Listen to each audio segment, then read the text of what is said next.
I may be exaggerating to some degree, but in the size of cutting. If we chose to go that direction,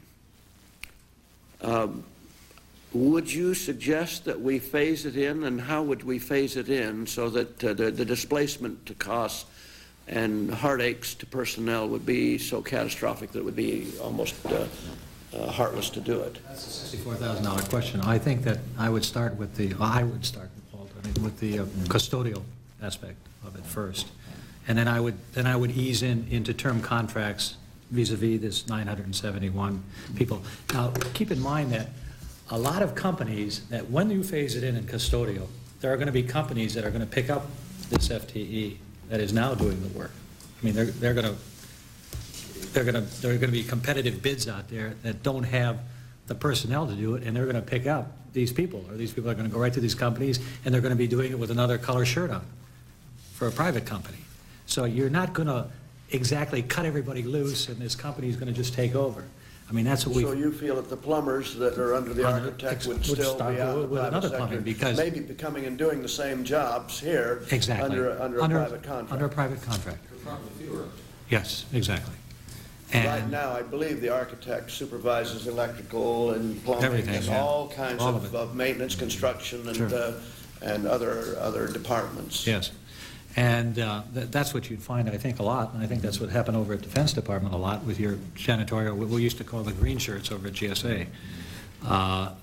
So that would take care of part of it. Attrition takes care of a lot of it, too. I mean, you just move them out. So, as I say, it's not a rush to just immediately cut it loose, but I think that you phase into it, and it might take 3, it might take 4 years to do it all. But I think in that particular time, you would have a very crisp, sophisticated contracting, quality control architect of the capital asset management team. Did you have further comments on that, Brandon?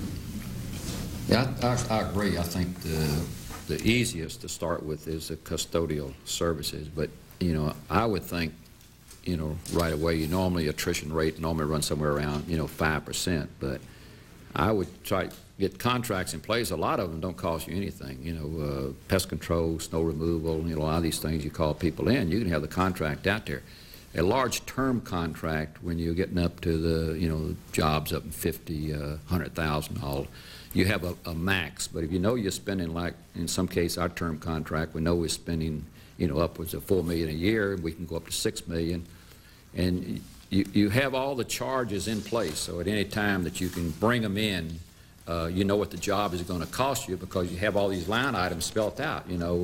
20 feet of wall taken down is so much per square foot, tearing them down, putting doors up, and so these are already spelled out. So you really need to start, I think, getting the contracts in place. Like I said, these faucets, you can turn them on and turn them off, turn them on and turn them off, and you should have it for, like I said, landscaping. I got 2 people that supervise all the people coming in, but I think you're going to need a kind of a wide spread there. You're going to need a electrical type supervisor, or another guy is very knowledgeable in alterations, and possibly an architectural engineer, on the staff, and someone in graphics that's well qualified. You might need 4 or 5 there, but again, they're contracted. There. It's just that they're not acting in a supervisorial position under the architect. They're in their department, managing the department, but of the plumbing. But the fact that they know what you want and when you want it, and they can get the contractor in and get your graphics, say, right now. So there's a wide range of contracts you could put in place, and like I said, it would cost you nothing besides writing up a scope of work and going out and getting contracts going. We've had an interesting experience along that very line when we contracted out the restaurant operations of the House, and I don't know about the Senate, but I know in the House when we operate, and many of the same people that we were used to seeing there at the restaurant are still there under the private contractor. And so it wasn't a total displacement. In fact, it was probably very little displacement. Well, that's one of the things. And many people in the House didn't even know that there was a change, because there was not a change in personnel. It was just a change in the way we operated. And from what I'm told by our staff, there was a significant savings of money in that changeover where we contracted out the restaurant operations here. it's an interesting prototype. Comment on that, like the custodial that was mentioned here, you know, you could bring in and write up the contract, that have a bid out, and the contractor comes in, they give you a bid, but one of the things that your current people have the right of refusal for the job, so you know they have the opportunity then of going with the contractor, but then you got the contract and got it in place. But, Senator Mack? Yeah, I just a thought occurred. What is the architect of the Capitol is appointed for a certain length of time. I think that's about. It's about 10 years this year. Later this year, we're scheduled for change. Which raises this point. It seems to me the kind of changes that we're talking about really change the, if you will, the job description and or the background requirements of the person who would come in under this new position. And it seems to me that before a new appointment would be made, we've got to be thinking about the kind of person that ought to be considered for this job. We've got to start writing up the requirements, the job description, or the what's the word that I'm looking for? Position description. The what? Position description? Yes, position description. And also background capabilities of the individual, because, you know, if we take the same approach we've taken in the past, we're going to end up with an individual who could be very, very qualified from an architectural perspective, when the job really is in fact, as you say, an asset manager. Need a manager. Mm-hmm. Okay, well that's... Along that line, there are a significant amount of square footage in our office buildings and in this building that are currently occupied in the bowels of the buildings by these different departments of the architect's office. The plumbing department has quite a series of offices or space down at the bottom of Rayburn, and there's a lot of space at the bottom of some of the other buildings. It would be an interesting exercise to see how much space is being occupied that would be freed if we went out to term contracting, and if in fact that could resolve some of the space problems that we have with some of our annex buildings and other areas, and where we're renting or leasing other space throughout the city for government operations. It has ramifications that extend beyond just the changing or the restructuring of the architect of the Capitol. There are space issues that could be reevaluated and a lot of other things that may ultimately save a lot more money than what we're just talking about in terms of restructuring the architect's office. Yes, you're leasing, just to point out a figure, that you're leasing almost 1.3 million square feet. Outside leasing, outside the Capitol. Well, related to the legislative legislative function. You're spending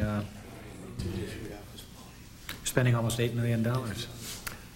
well, that's another aspect that would be easy to overlook in this kind of a hearing, that there is space issues that could be brought into the... To elaborate on that, one thing about it, not only the office space that the people might be in down here, but when you're trying to take care of your own custodial and repairs, alteration, and everything else, it requires a lot of equipment and parts and supplies and everything else. Whereas if you got that private contractor out there, it's on demand. He brings it in, does a job, and it's gone. So you give up a lot of storage space that you have around the buildings. Okay, I think I'm... Anything else? Anybody? Well, I want to thank both you, Mr. Haas, and Mr. Freeman, for the expert witnesses that you've been. It's been a very good hearing today. We've stayed fairly well on schedule, and I want to thank, we've had very good attendance, incidentally, on the hearing. I very much appreciate that, and we'll now adjourn the hearing, and want to thank everyone who's participated.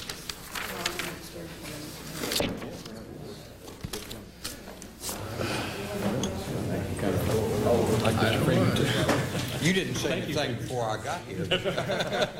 I thank you for your comments. Well, it was really eloquent. I meant what I said. Appreciate that. Very good. All right. This is a first-ever joint hearing of the two House and Senate subcommittees that write Congress's own budget. The subcommittees are looking into ways to streamline the $2.4 billion legislative branch budget.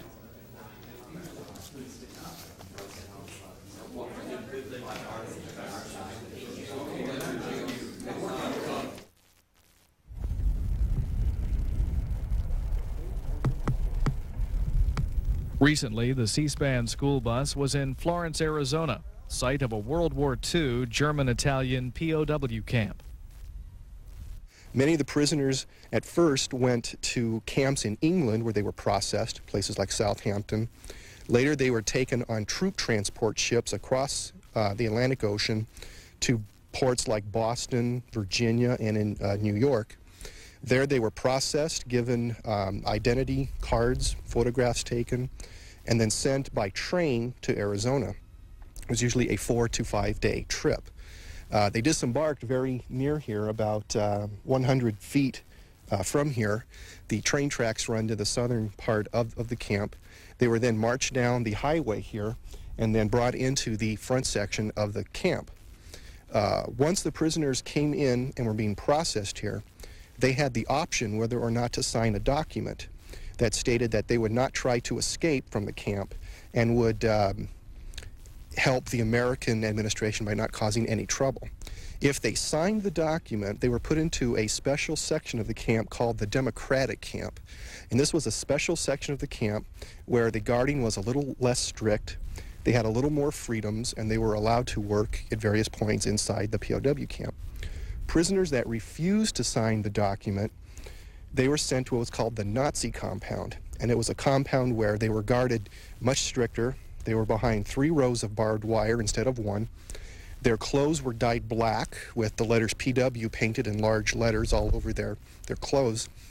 And the heels of their shoes were notched in a special way that if they ever escaped, their footprints would be easily identifiable. From the 50 or 60 prisoners, former prisoners I've interviewed, I have not heard one single negative aspect of their life here. They were very well treated. They felt the American guards and the American administration was very fair. They were well fed. They had all sorts of recreational activities. They could see American movies subtitled in German. They had many different types of German sports, German football, what we call soccer, Faustball, which is a form of volleyball. They were, the Democratic prisoners at least were allowed to work inside the camp and also outside picking cotton, which they were paid for. They were paid 80 cents a day for 100 pounds of cotton picked, or 80 cents a day if they worked in any of the various facilities inside of the Florence camp. The money was in the form of small coupons which they could exchange at the camp canteen for various miscellaneous articles, Cokes, writing paper, toilet articles, things of that nature.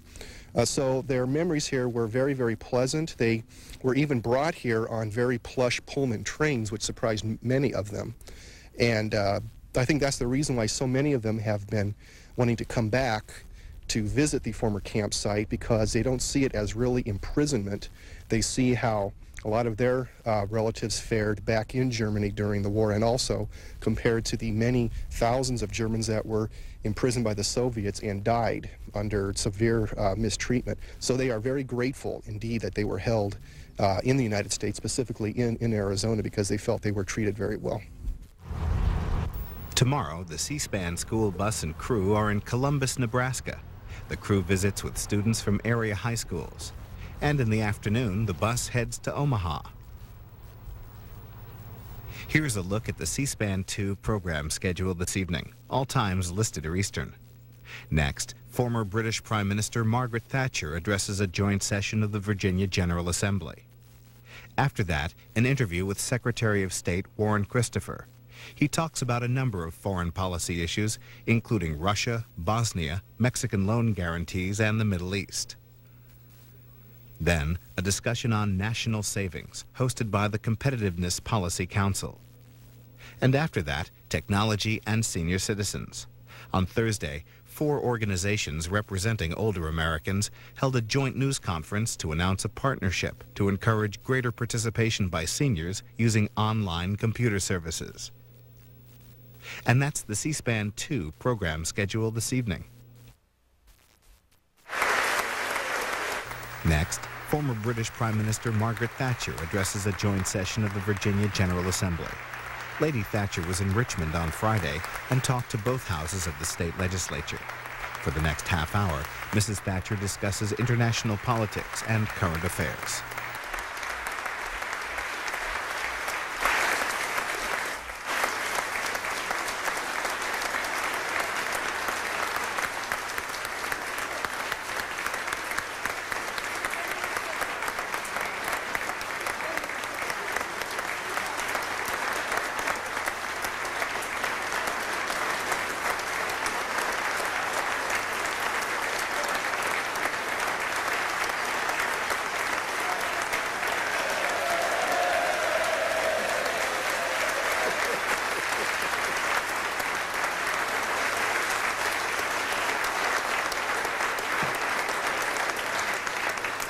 Gentlemen, Assembly, be seated.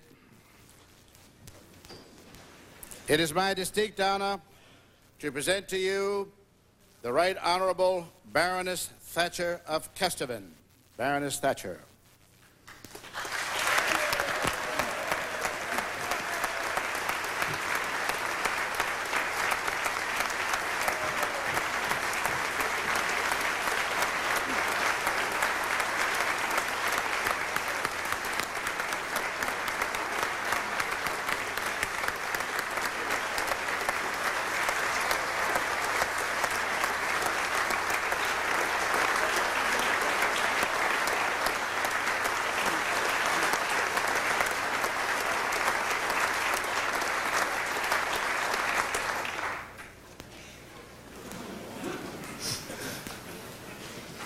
Mr. Speaker, Mr. President, Governor Allen, members of the General Assembly, thank you for that splendid reception. It is one rarely receives in one's own country.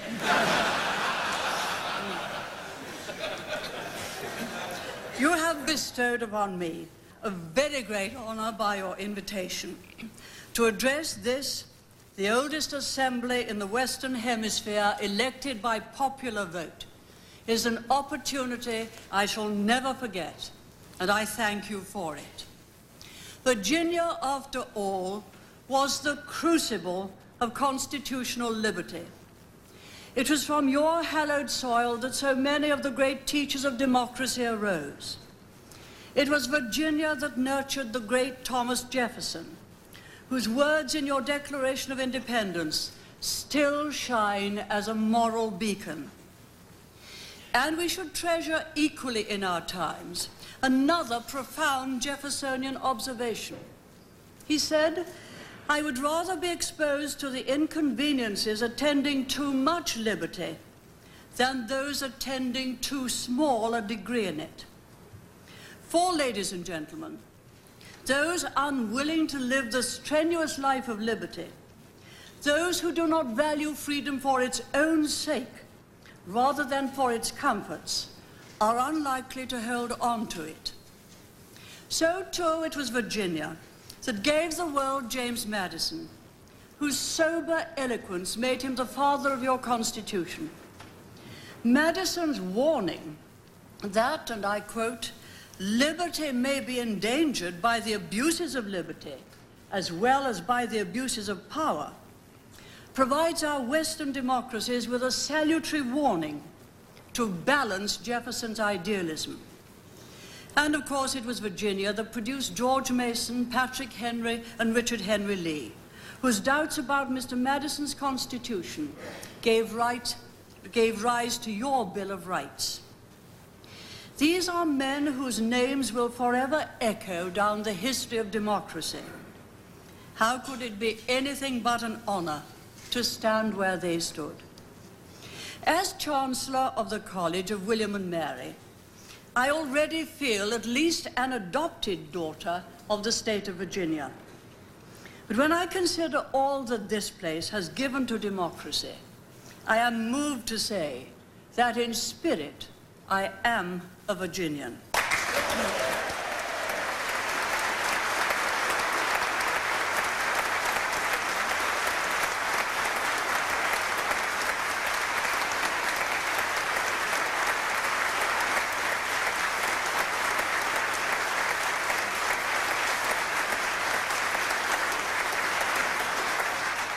There's another reason I'm honored to be with you today, for I follow to this podium one of the greatest figures of our century, Winston Churchill.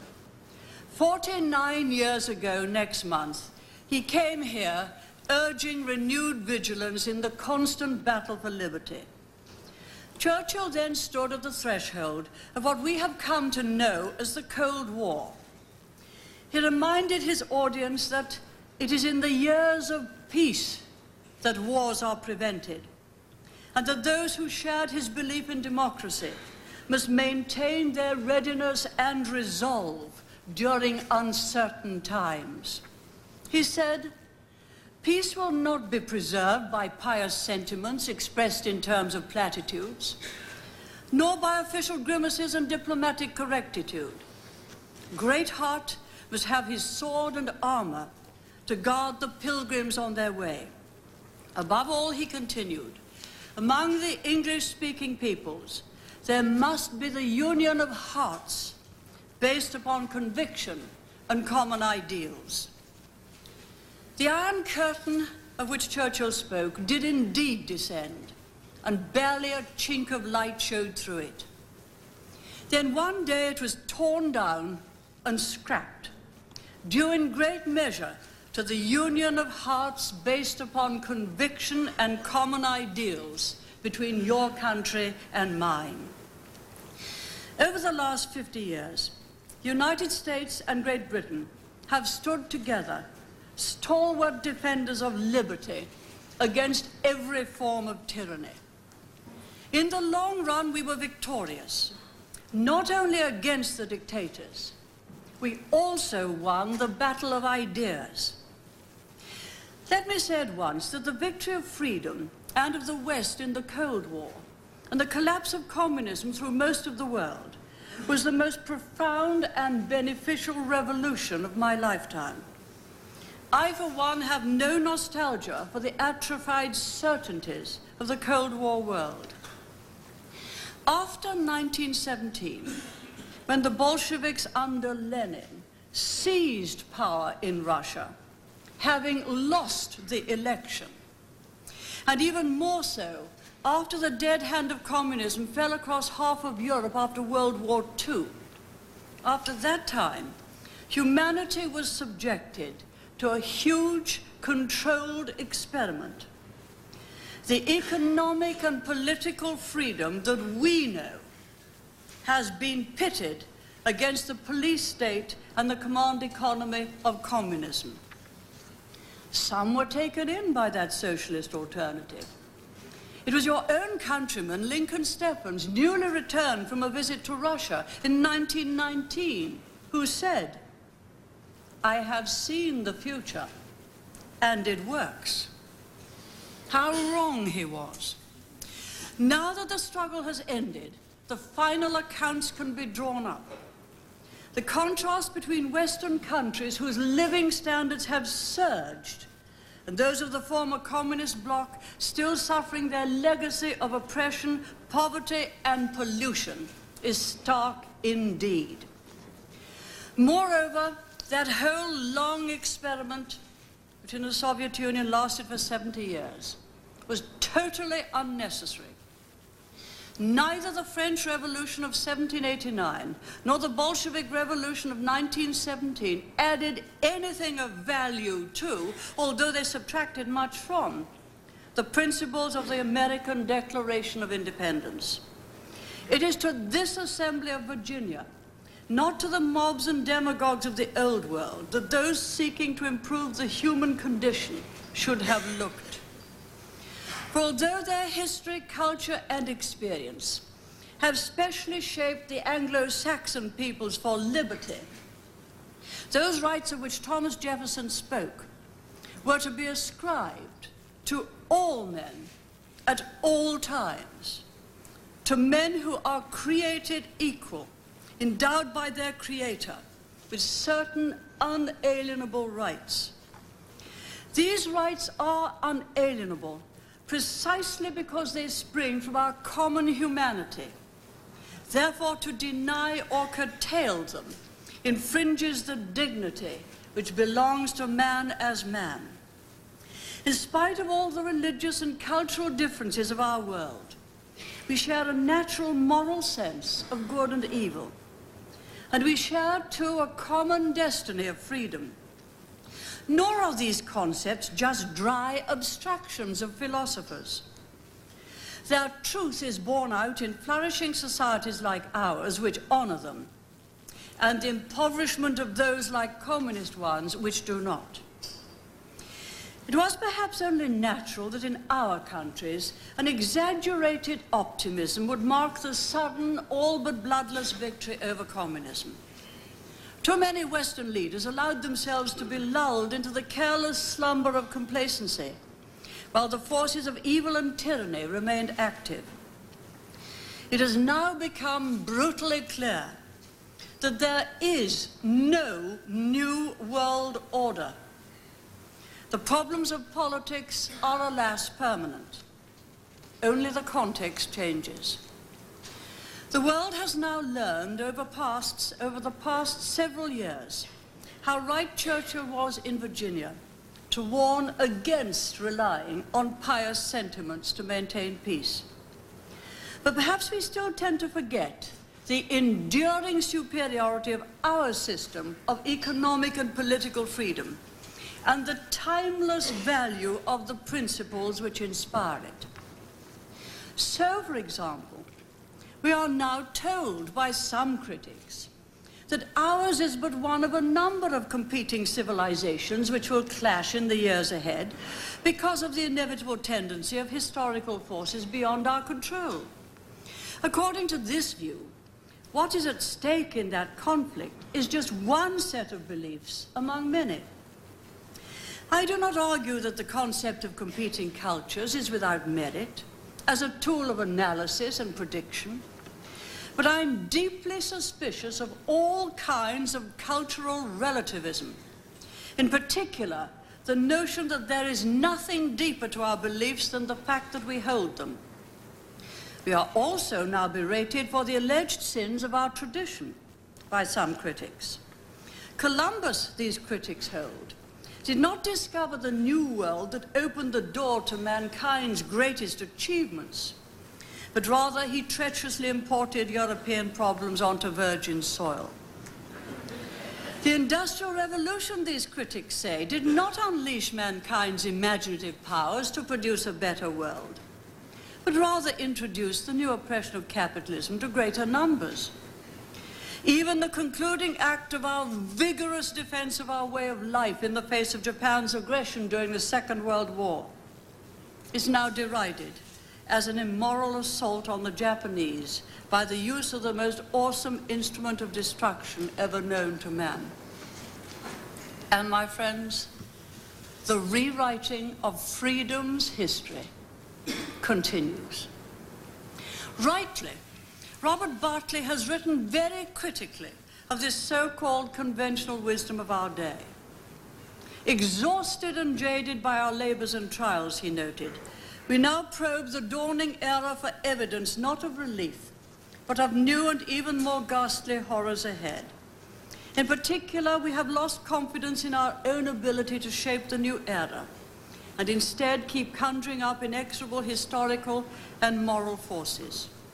Like Mr. Bartley, I reject that corrosive cynicism. For the fact is, our tradition of liberal democracy, of confidence in constitutionalism and the rule of law, is not simply one alternative among many. It is the way of life that has elevated mankind above any previous age, politically, economically, and morally.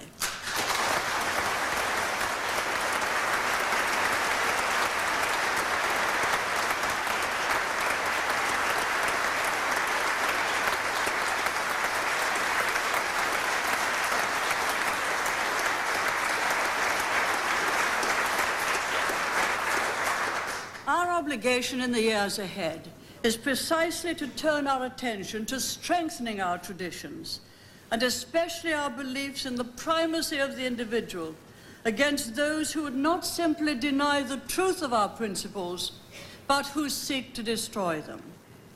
And a still mightier challenge is to apply those insights to build freedom beyond the West. How can that challenge be met? Transplanting liberty isn't easy, but it's possible. We in the West have had several centuries for it to take root, nowhere more deeply than in the United States, where personal responsibility and the pioneering spirit always flourished. But neither the ex-communist countries, nor the new democratic regimes of Latin America, nor the emerging economic superpowers of the Asia-Pacific can wait 3 centuries for liberty to take root. Nor need they, if they learn the lessons of history. We in the West, for our part, must actively promote and nurture political and economic freedom in these countries. Our task is to set out the principles and, where possible, strengthen the structures of liberty. It is not to provide a blueprint. Whatever the country or the continent, democratic freedom in its fullness has to satisfy 3 broad conditions. First, government will be through the consent of the majority expressed in regular free elections. And for a true democracy, there must always be a party or combination of parties in opposition, which, if the electorate so decides, can replace the government of the day. Second, freedom requires a fair and just law which applies to everybody, rich and poor, citizens, politicians, and government alike. And it must be enforceable by an impartial and independent judiciary. And third, there has to be a market economy based on free enterprise and private property, in which state...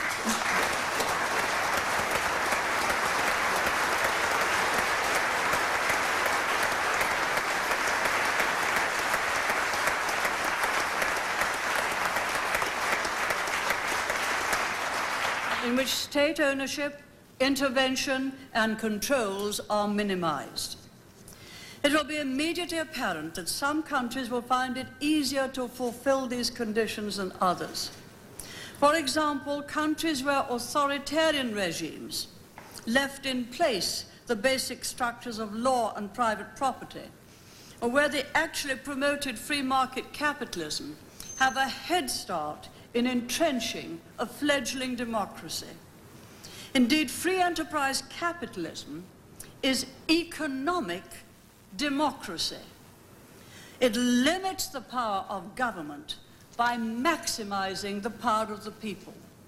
The pattern of events from Latin America to South Korea is that once personal choice begins to rule through the market, in time it extends to the ballot box too.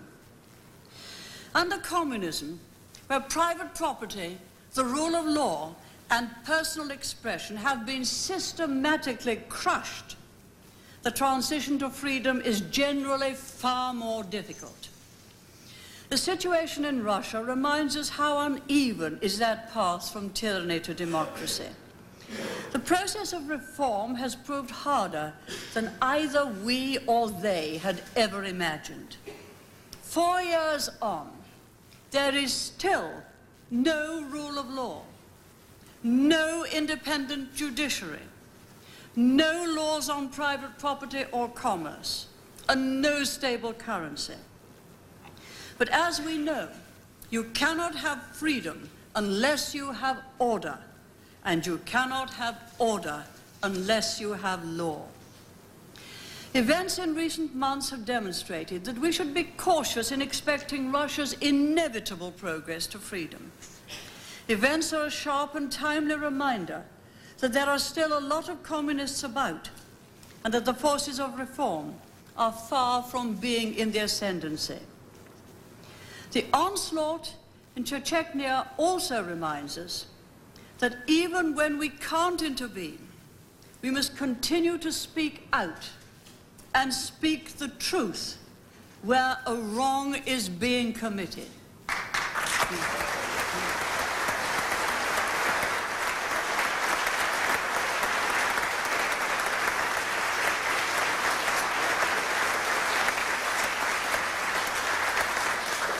It is not a question of whether the Chechens have acted lawfully or whether Russia has been provoked.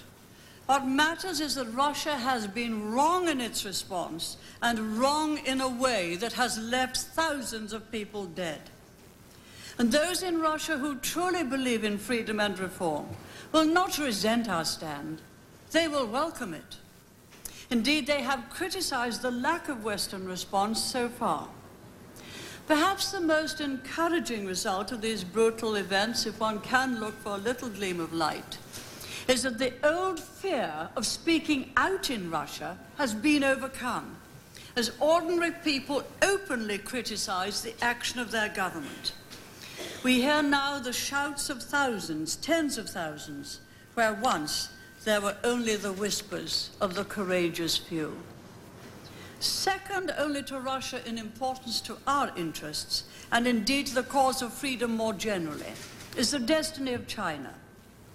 Although consistently denying personal and political liberty, Deng Xiaoping since 1978 has permitted the growth of a market economy. Moreover, China has benefited from investment in its diaspora in Taiwan, Hong Kong, and Singapore. All this has allowed the highly entrepreneurial Chinese people to overcome much of the legacy of communism. But a secure and impartially administered rule of law will be required if the country's economic potential is ultimately to be fulfilled. Nor does it seem likely that the Chinese regime can, in the end, escape the indissoluble connection between economic and political freedom. When you open the door to trade and investment, ideas will march in with them. Demands for democracy will grow. We can apply a range of pressures and offer a range of inducements to encourage the development of democracy and free enterprise. We can provide technical assistance. For example, in Russia, we could have helped set up a currency board to stabilize the ruble. We can publicly condemn abuses of human rights. We can continue to trade so as to promote the economic progress that encourages political reform. But perhaps the most essential condition for extending liberty more widely is, as it always has been, to protect the liberty we already have. NATO has served us well. Its role is still vital to the West's defense. And the Central European countries, Poland, the Czech Republic, the Slovak Republic, and Hungary, they need its assurance too. It should be extended to them. But crucial to NATO's credibility is the historic and continuing relationship between the United States and Britain. When Winston Churchill spoke in 1946 to this great assembly, he said there was one special, very simple message he had for the people of our two countries. It is, said Churchill, that we should stand together. And I today, for my part, repeat that message. We must not permit our moral sense to grow numb, allow our courage to fail us, or forsake those principles which have done so much to make our political tradition the most formidable stumbling block to tyranny the world has ever known.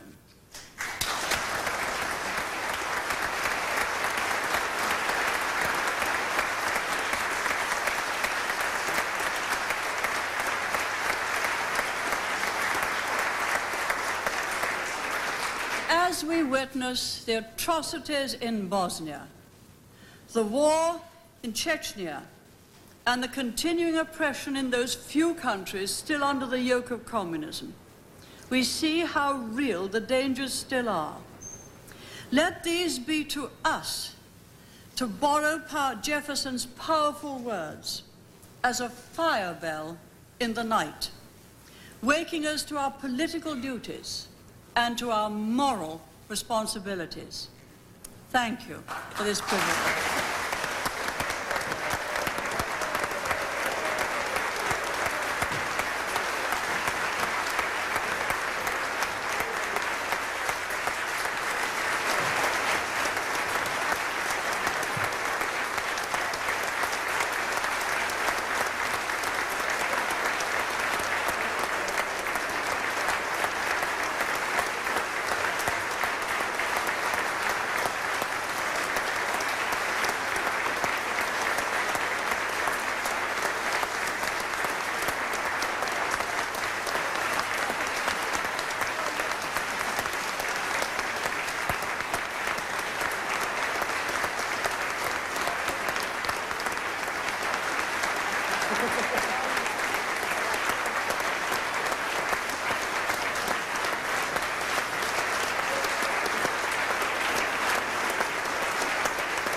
Lady Thatcher, on behalf of the General Assembly, I would like to present you a resolution proclaiming February the 3rd, 1995, a day of appreciation for your unique contributions and accomplishments. He will keep this for you. And on behalf of the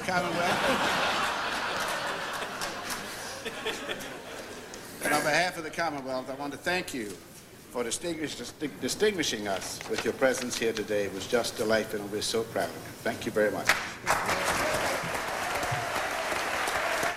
Prime Minister Thatcher is in the United States to attend a salute to former President Ronald Reagan.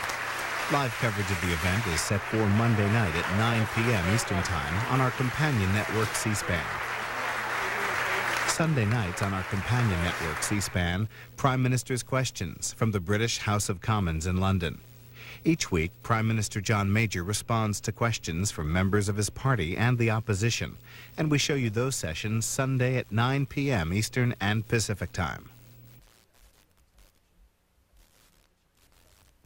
C-SPAN welcomes your comments and thoughts about our programming. If you'd like to call us, the number here in Washington is area code 202-626-7963. It's a voicemail system, so follow the instructions using a touch-tone phone. Call the same number if you're interested in videotapes of C-SPAN programming. They're available at a cost of $35 per hour. You can also write us, send electronic messages on the internet to lowercase viewer@cspan.org. Our fax number is 202-737-3323. And if you'd like to send a card or letter, the mailing address is 400 North Capitol Street Northwest, Suite 650, Washington, D.C. The zip code 20001. Next, Secretary of State Warren Christopher. For the next 20 minutes, Secretary Christopher talks about Russian President Boris Yeltsin, the Mexican loan guarantee, Bosnia, and events in the Middle East.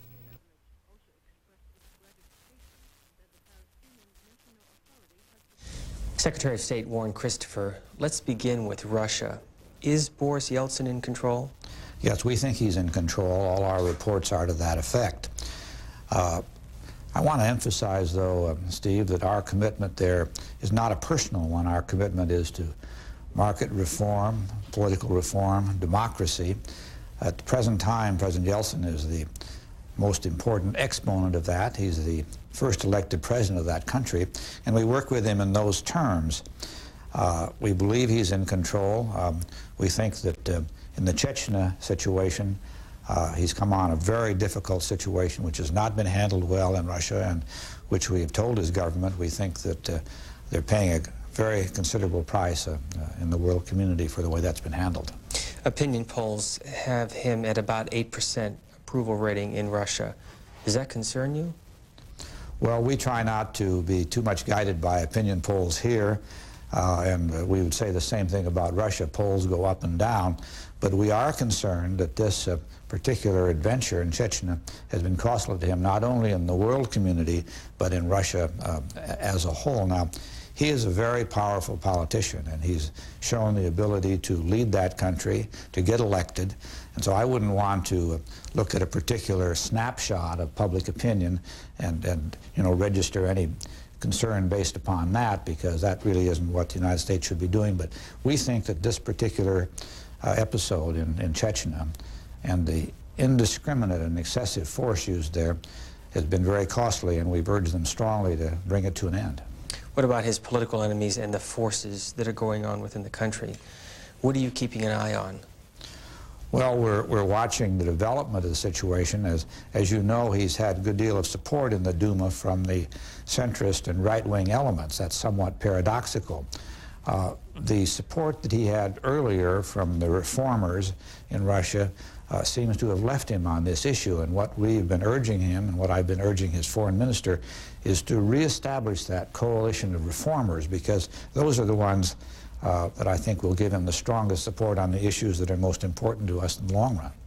The Mexican loan guarantee this past week, 6 European nations said that they would not endorse that package. Why? Well, I think they felt they weren't adequately consulted on it. This was a decision made by the International Monetary Fund, and its director, who was the person we dealt with. This was an urgent situation, Steve. Mexico was within a number of days, probably not weeks, a number of days of defaulting on their obligations.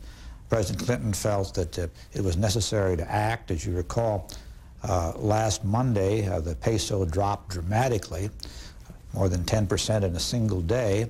Our experts felt that Tuesday would even have been a worse day if the president didn't act, so there was very little time to put together this international coalition. The United States came up with the largest amount of money, $20 billion, but the other nations under the IMF came up with $17.8 billion.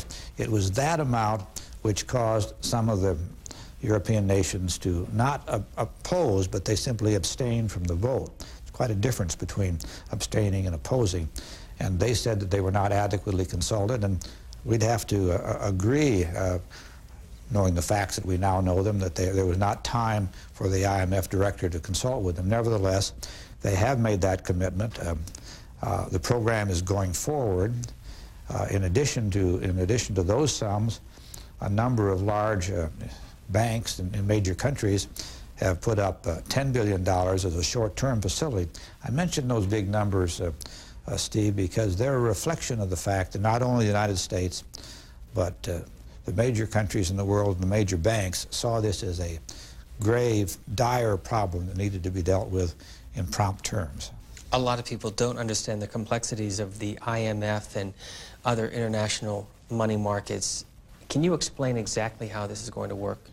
Well, I'll explain it as well as I can. The Secretary of the Treasury, of course, has been the President's lead or point person under the President on this subject. But the way this will work is that the United States will either guarantee loans that are made to Mexico, or in some instances, if we regard it in our own interest, we will actually make loans to Mexico, which they can use to then retire their short-term paper. They've got a number of debts coming due in the next few weeks, next few months. And what this program really does is to substitute intermediate-term debt for very short-term debt, thus giving the underlying strength of the Mexican economy an opportunity to work. So this is what the United States funds will do. These are what the funds from the International Monetary Fund will do as well. The International Monetary Fund will impose, as we will, strict standards. There'll be requirements as to what the Mexican government must do by way of reform of their economy in order to be eligible for these funds. And I think that's a very good guarantee that probably not all the funds will ultimately be used, and that they will be paid back to the United States rather than end up costing the United States. Let's move on to the Mideast. Yes. Talks will resume this week between Israeli leaders and those of the PLO. Is your office personally involved in this? Will you be traveling over there? Well, I don't have any travel plans immediately, but my office is directly involved in these matters on a day-to-day basis.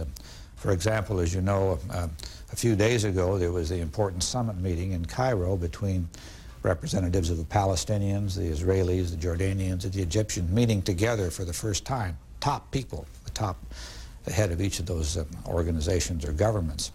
I think that helped to reinvigorate the peace process, to get it back on track, and that'll be reflected in the discussions that take place next week. Now, we're not in those discussions directly, but as co-sponsors of the peace process, we're intimately involved in them. About a week from now, a week from the time of this program, there'll be a meeting here in Washington of the foreign ministers of those same countries that met in Cairo to try to have a specific action program to follow up on that summit meeting. In addition to that, there'll be meetings here in Washington between the bilateral negotiating partners. So we're working on this on a constant basis. We also are working on the economic side of this program, because it's very important to remember that it is not just the political process, but it's the economic process of opening up the Middle East for business, following on the Casablanca conference, which really was a historic conference for the first time, trade going back and forth between Israel and the countries in the Middle East. So there's lots of developments there, transformation, and it's a major priority of mine and our government. But as you know, publicly, after that 5.5-hour meeting this past week, all they said publicly is that they'll continue to talk. What's going to happen? What kind of a timetable are you looking at? And is peace a realistic option in the near future? Well, certainly, let's take it one by one, Steve. You know, there have been tremendous strides between Jordan and Israel. Jordanians coming to Israel, Israelis visiting Jordan in large numbers, trade going back and forth between those two countries. So there's real progress there on that one track, and it's a place that, you know, this is unheard of up until now. The discussions between the Palestinians and the Israelis have been very difficult discussions, but the fact that they're going to resume next Monday is a positive factor. They're going to resume to discuss self-government, autonomy within the West Bank for the Palestinians. They're doing many things there in the West Bank now. The world doesn't really probably recognize they already have autonomy in such areas as health, education, welfare, taxes, and tourism, and they're trying to broaden that to the entire West Bank. So that'll be an important step forward. One track that is in something of a stalemate at the present time is the Israeli-Syrian track, and although I can't say very much about that here in public, we're playing a facilitating role, and we're going to try to make progress there too. Now, we just have to step back from it a little bit and see how much progress has been made compared to where we were 2 years ago at this time. The trajectory continues to be up. We may have hit a bump at the moment, a downward bump, but I think it's going to continue up. How often have you been in the Mideast? I believe I was there 8 or 9 times last year. I expect not to make quite as many trips this year, but I'm sure I'll be going back in the relatively near future. One issue that affected this department was talk of creating what was called a super state department, known as the Department of International Relations. What's the status of that? Well, that term never really had my approval, but what came up here, Steve, was the Vice President in his Reinventing Government asked all of the departments of government to look at the agencies within their orbit and see if they would benefit by consolidation. And so I referred to their process, that is the Reinventing Government process, the possibility that there might be a desirable, either a consolidation or a streamlining of the State Department and the aid organization and ACTA, which is the arms control organization, and USIA, the information organization. After discussions, the Vice President concluded that consolidation was not the right way to go at the present time, but we ought to try to find ways to avoid duplication, to try to streamline the operation and improve coordination. And that's what we're going to do now. But let me say, I think this was the absolutely right thing to do. There's no reason, pardon me, there's no reason why the foreign policy agencies shouldn't be subject to the same kind of a rigorous examination to see if we can't do it better, to be more effective, to do it less expensively to the taxpayer. And that was really part of this exercise, and I think out of it will come ways that we can be more effective and save some money. Did you see the editorial by former President Carter? A quote from the Washington Post said that he thought that it was a bad idea whose time has not yet come. Did that surprise you? No, it didn't really surprise me. I think there are strongly held views. You know, any time an agency is created, it builds up a number of strong supporters, and the aid organization and the ACTA organization, USIA, have strong partisans. And so I'm not at all surprised that President Carter or others might feel that it was better to keep those organizations independent. That's really that's a very arguable question. The Vice President came out that way, indicating that each of them ought to maintain their own identity, but he felt that there were ways to streamline, were ways to consolidate particular function. For example, Steve, we're now talking about making a major effort to consolidate the administrative functions of the 4 agencies, state and the 3 others, particularly to do it overseas. I think if we consolidate things like payrolls, for example, we can save a very substantial amount of money, not large amounts when you're talking about the defense budget, but large amounts when you're talking about our budget or the budget of the average American. So we have to work at those things, and I think administrative consolidation can save a lot of money. Based on the years that you worked in the Carter administration and you were there during his re-election campaign, is it any more difficult to conduct foreign policy when there's a presidential campaign going on? It is certainly true, it is. There's always the overlay of the campaign. Now, you try to minimize any effect on the campaign, and the bipartisan character of American foreign policy is always a good defense at over-involvement in any campaign. As you know, there's a long tradition that the Secretary of State is not a partisan campaigner and does not take part in the campaign. And I assure you now and assure your viewers, I will not get involved in the campaign. I've not been involved in political events during the time I've been here. But you know, it's only realistic for me to say that the campaign period, that is the election year, always introduces some special factors. That isn't just an American tradition. It happens all over the world. Election year does bring certain tensions, and you just have to take that into account in your stewardship of American foreign policy. You read the reports. You were on NBC a couple of weeks ago in which you said that you would stay on the job for an indefinite basis. How long do you think you'll stay on as Secretary of State? You know, Steve, that was the word the President used, and I don't think I'm going to get into defining it. We had a good talk. He asked me if I would stay indefinitely, and I said yes, and that's really as far as I want to go with that. Enjoy the job? Very much. It's very challenging. It's really, it's a tremendous opportunity to have. What is a typical week like for you? There are no typical weeks, but it's a job that you can't escape from on a day-to-day basis. Even on vacation, I'm briefed twice a day, and we'll get delivery of documents once or twice a day, even if I happen to be on California on vacation. But I get here about 6:45 in the morning. After 12 hours, I try to leave and go home, but most nights there's some reading. But I enjoy it. I find it very stimulating. It's a tremendous opportunity to have. You wouldn't say it's stressful. When you leave this job, whenever that takes place, will you stay in Washington, move back to California? Definitely move back to California. That's where our home is, and I've long had a sort of a love affair with California, and it's not over. What do you think are your biggest accomplishments in this job? What would you point to? Well, I really don't spend a lot of time thinking through particular accomplishments, but I would say that a signature aspect of the Clinton foreign policy is the emphasis on economic security. What we've done to open trading around the world, for example, what we've done to open trading in Asia, what we're doing in Latin America, those are very significant achievements. They used to say that economic policy was low foreign policy, and things like arms control and diplomacy were high foreign policy. Well, we've changed that under President Clinton, and with a good deal of effort on my part, I think we've made economic security through open trading a very important part of American foreign policy. I think we've done a good deal to help the parties in the Middle East. move forward there toward peace.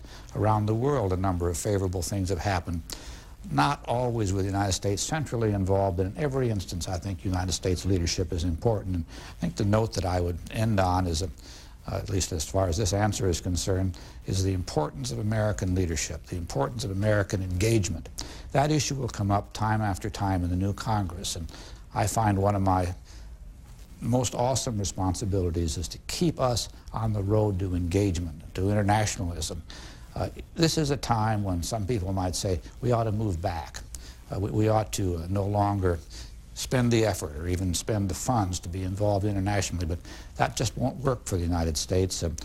We need to be able to sell abroad. We'll never have the kind of economy and prosperity we need without having markets overseas, and we'll never be entirely safe unless we're engaged abroad. And so if I've moved it in that direction in the first 2 years that I've been here, I would be very pleased by that, and I think I have, and we're going to keep on moving in that direction. And the President, of course, is very strongly committed to internationalism and engagement, not in every instance, but under those circumstances where American interests are involved. And you think you can work with Jesse Helms, Senator from North Carolina?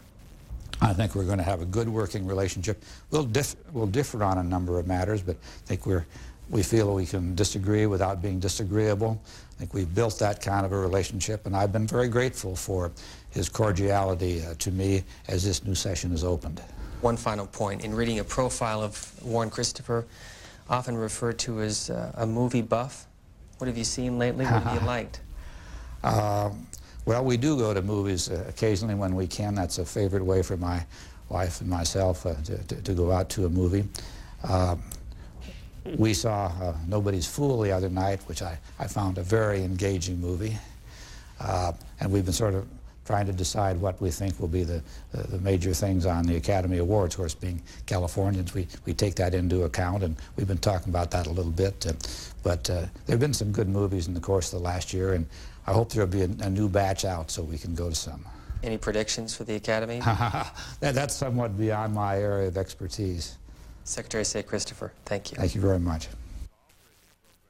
Warren Christopher is the 63rd person to serve as Secretary of State. Prior to his appointment, he served as Deputy Secretary of State during the Carter administration and was the director of Bill Clinton's presidential transition team in 1992.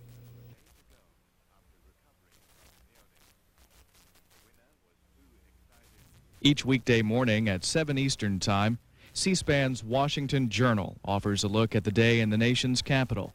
Our expanded morning program includes a review of the day's newspapers, interviews with journalists, newsmakers, and legislators, as well as your calls, faxes, and email. Washington Journal, weekdays at 7 a.m. Eastern Time on C-SPAN. Next, national savings rates. The Competitiveness Policy Council and the Congressional Economic Leadership Institute co-hosted a discussion on the effect of the national savings rate on the economy and policies to promote the national savings rate.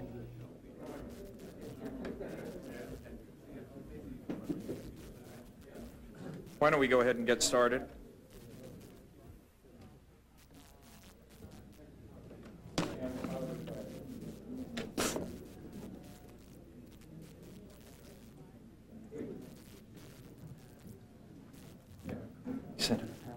I gotta hurry, but okay. We want 5 minutes.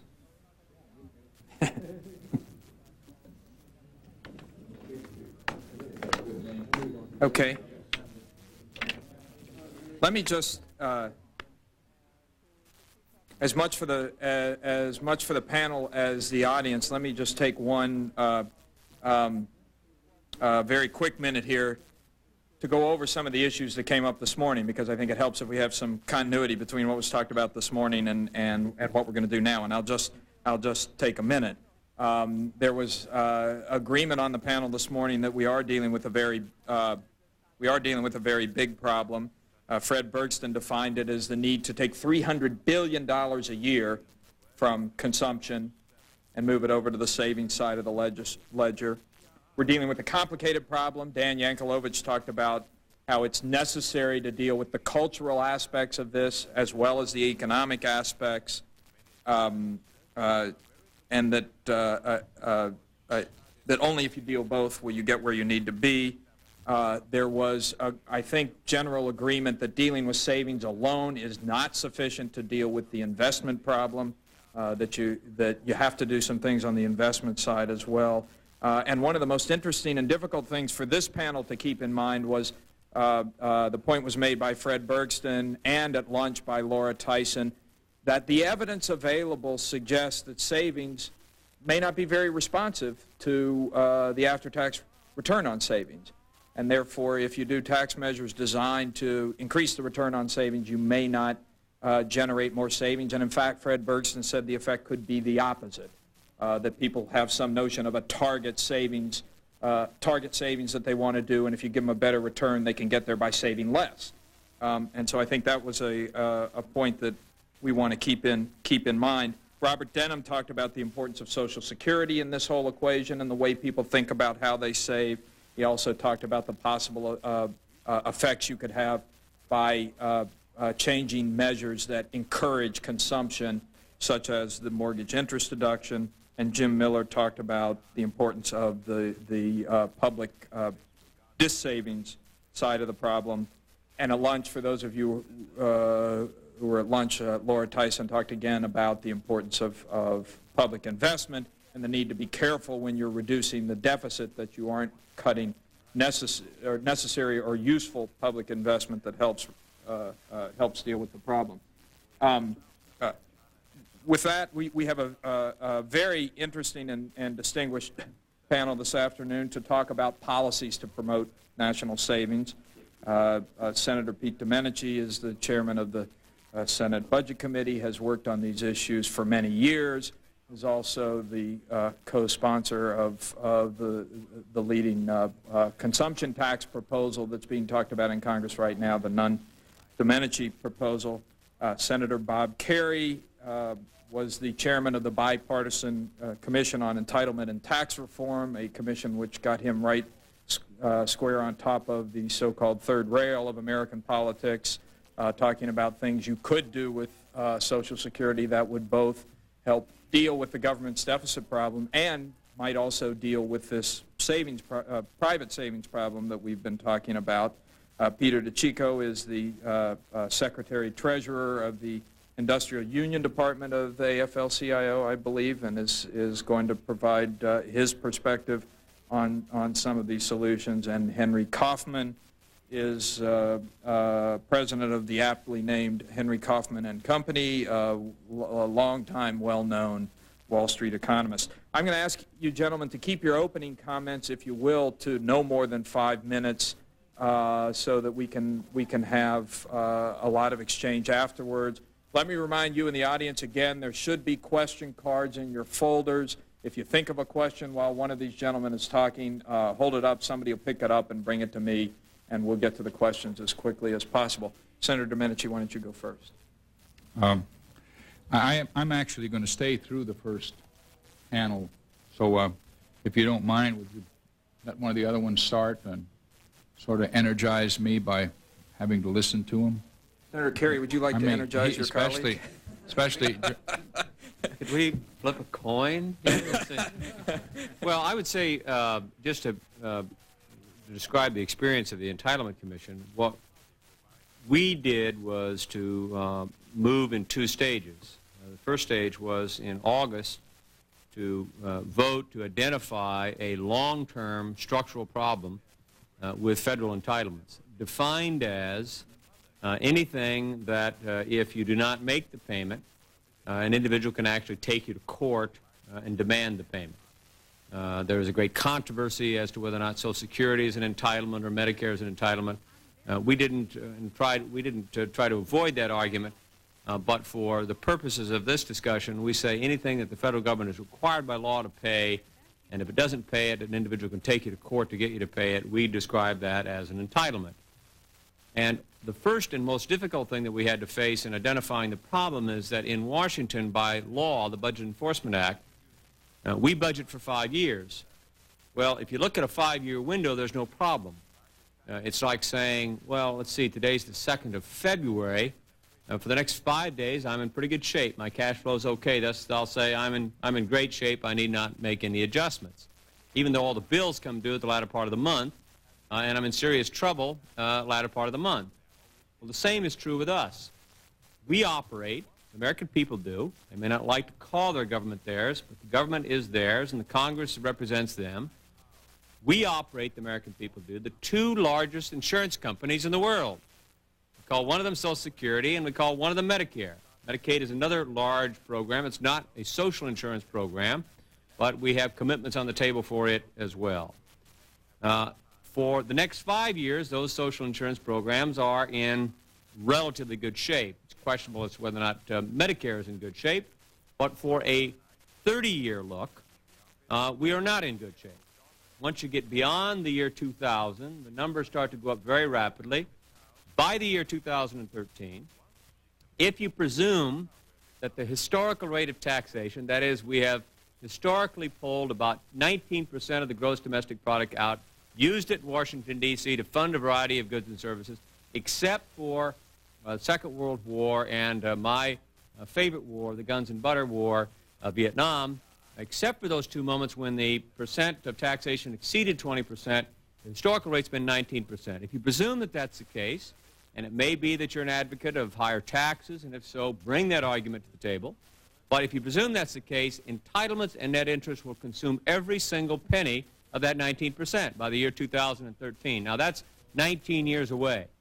For those of you who are trying to figure all that out, that's 19 years away. So the next time you hear a politician give a speech about their grandchildren and their children, call them up short and say, well, what about when your children are 40 years of age? I have a 20-year-old son, an 18-year-old daughter, and the answer is, in that year, we've had very serious problems. Indeed, the problems are worse long before we arrive at that point. So we're operating two large insurance programs, one of which we cannot even talk about because for political reasons we're afraid of the consequences of mentioning Social Security.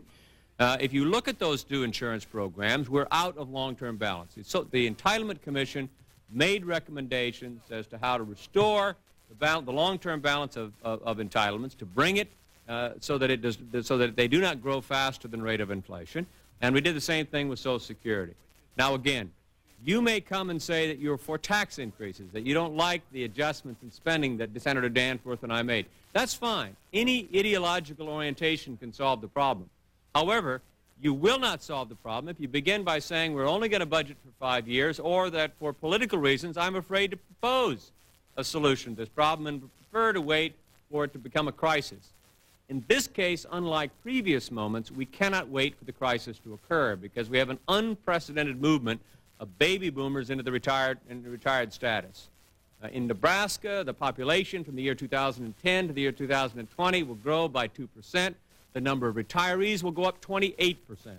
It is an unprecedented change in the number of retirees, and it presents us with a problem, and that is a funding problem that we have on the table right now that we're not going to meet. The changes that we propose will unquestionably add to private savings. There's no question that private savings would go up as a consequence of these changes. There's no question that it would have a very positive impact, in my opinion, on the economy as well, since it would pull out all that structural deficit, that long-term inflationary expectation that's in the economy. And finally, I'd say that late in the game, as is unfortunately often the case with me when I'm trying to figure things out, I made the discovery, which I believe is correct, that in order for entitlement reform to occur, people have to say it's relevant to me. And unfortunately, entitlement discussions tend to put people to sleep, except for those who are going to be affected by them, and they get quite alert and organize an effort to try to make sure that any reform efforts are defeated. So that I believe in order to have a chance to make change, it has to be relevant, and the way that I am currently approaching it is to say our retirement systems need to be reformed. We have an enforced savings program. We call it Social Security. 12% of our payroll goes into it. It has worked as a consequence of an active savings. I hear many advocates of Social Security, of which I consider myself to be one, talk about the wonderful things that Social Security has done. It has done wonderful things. It's reduced poverty for people over the age of 65 by a substantial amount. But it accomplished that wonderful things because we force Americans to save. It didn't occur as a consequence of any other magic. we force Americans to save 12% of their wages. We proposed, Senator Danforth and I did, in our proposal, to reduce the employee share of the payroll tax by 1.5% and establish a mandated IRA that would be an awful lot more flexible. I believe it would change the culture of savings in America. I believe it will be good for working people because they're increasingly wanting to retire before the age of 67, which is the law today, increasingly wanting to retire at the age of 60. I believe in order to make this thing work, not only do we need to change our tax structure along the lines of what Senator Domenici is recommending in order to increase savings, I believe we also need to change the rules, the regulation and tax laws affecting private pensions that may have made our pension funds less discriminatory, but they made them also less available in the 1980s for individuals. Thus, I now see that one large and most controversial part of the entitlement program, Social Security, in the larger context of retirement, and see the retirement issue. In order for me to retire, I see the retirement issue, which I think is relevant to all Americans, that issue sitting solidly on the foundation of national savings. Thank you. Senator Domenici.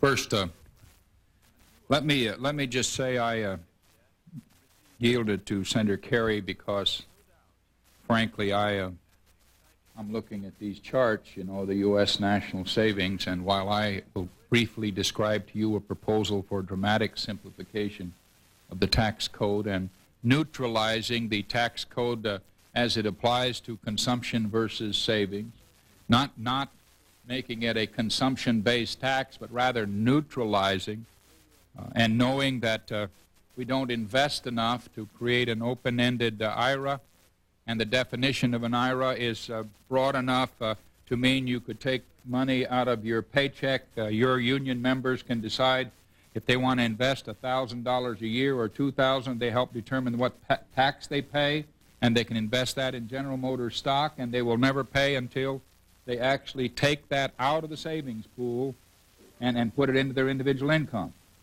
But actually, in the short term, the truth of the matter is the one thing we know is adversely affecting savings that we know will work is to try to get the deficit under control. And I wanted to follow Senator Kerry because I wholeheartedly agree that it's not going to be too long until there is very little left that you can budget for except pay the national debt and the entitlement programs. And if some wonder why I'm for doing everything humanly possible to tie our hands with reference to expenditures up here, I'm going to just give you a quote that I think best explains this problem generationally, and you see the picture of what it does to national savings, because if you take that last one during the 90s, you've got 6.8% total, and you've got 1.8 net. And if you've got that red part in there, that's the budget deficit.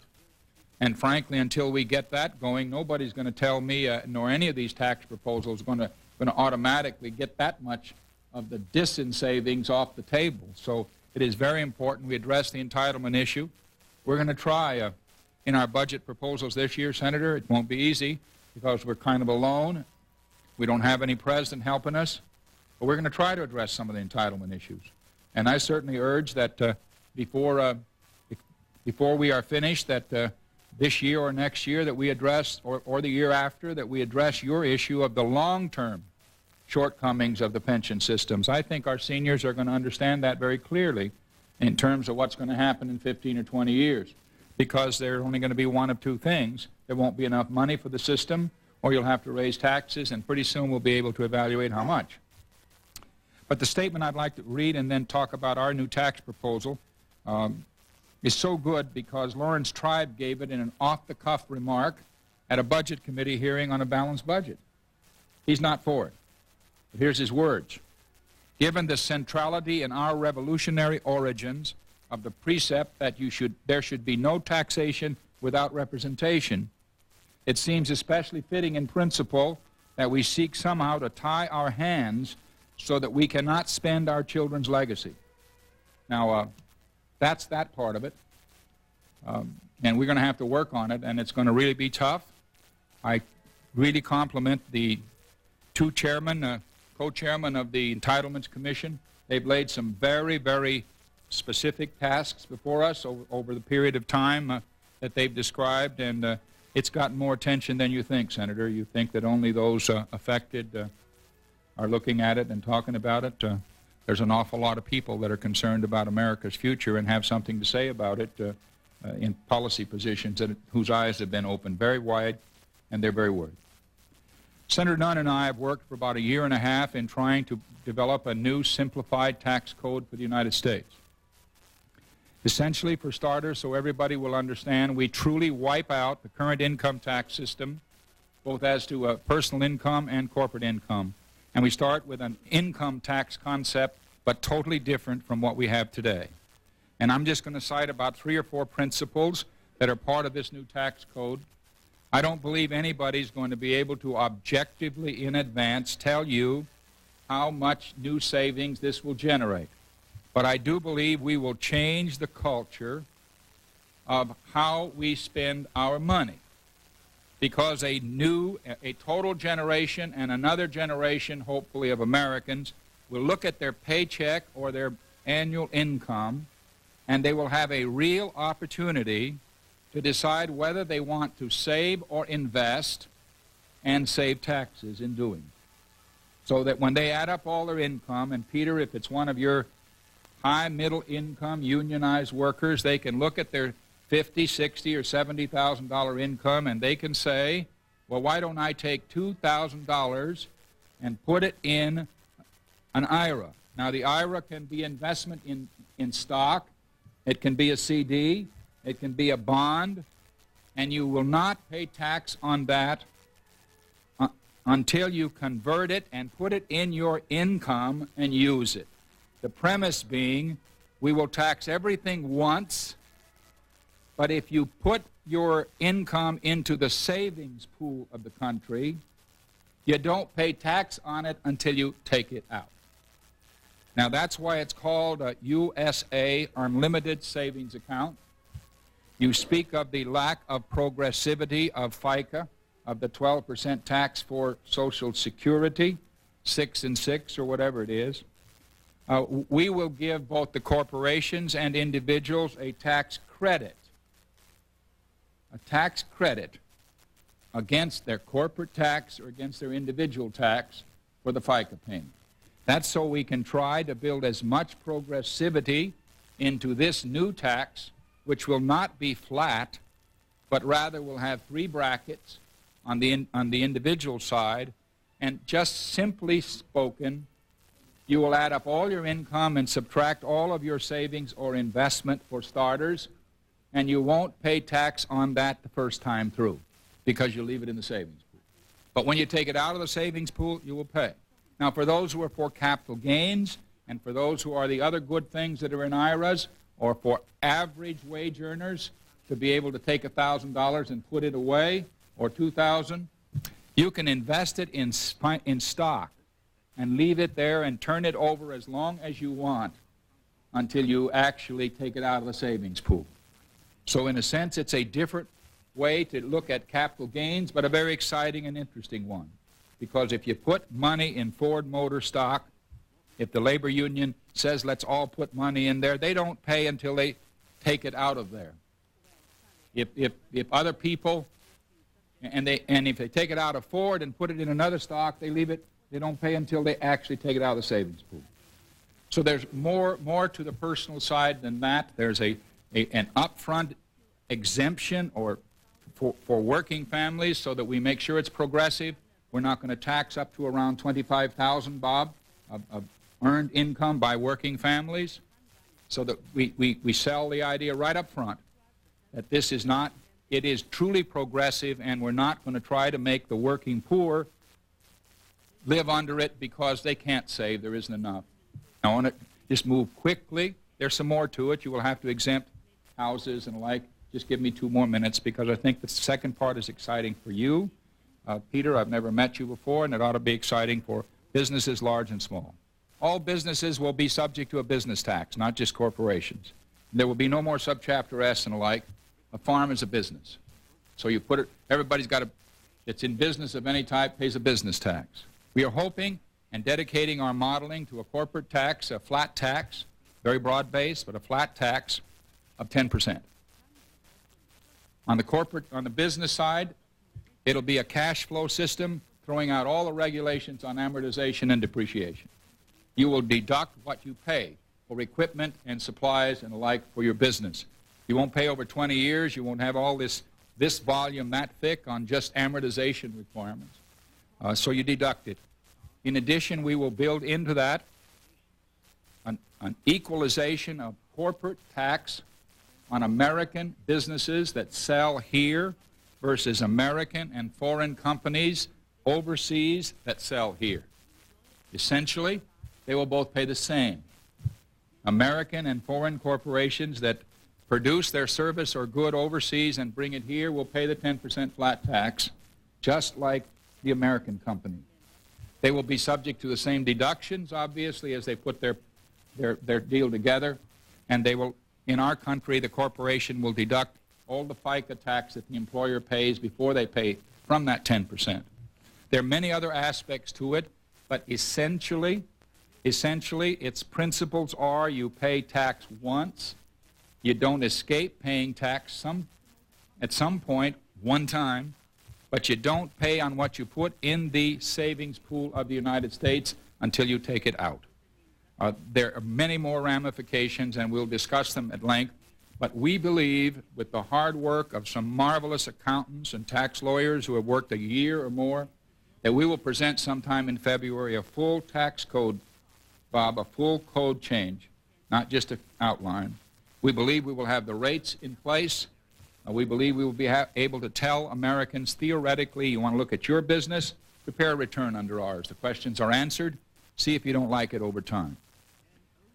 The culture of whether you have a choice to spend or to save in this American tax code is prejudiced mightily against savings. We are not saying we know how to change what's going to go through your mind and are you still going to spend it all, but we believe if the choices are without penalty, so that both are neutral acts under the tax code, that you clearly will increase savings over time and increase them substantially. Thank you very much for having me.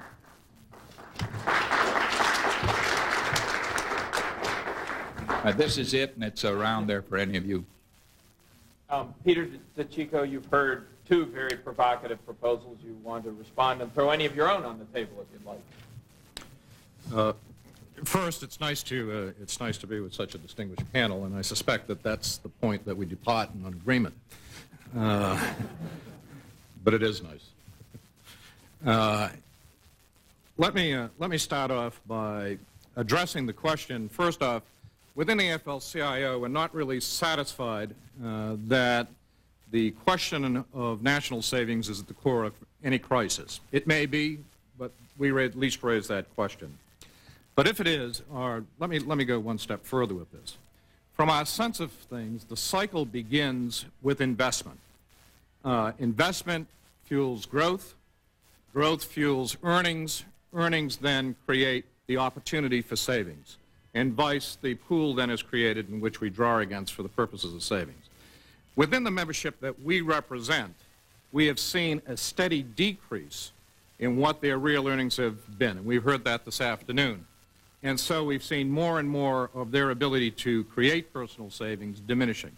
More and more of what they do earn is used primarily to just live from day to day. And inasmuch as we do have some of our membership within the income bracket center that you make reference to, we have an awful lot of others who are not. And not only like in that sense of things, we do not and are not quite that parochial that we only look at our members. I think we have to be concerned about people who work generally and across the spectrum, and there's an awful lot of them who are impacted. Well, we exempt them, do you understand?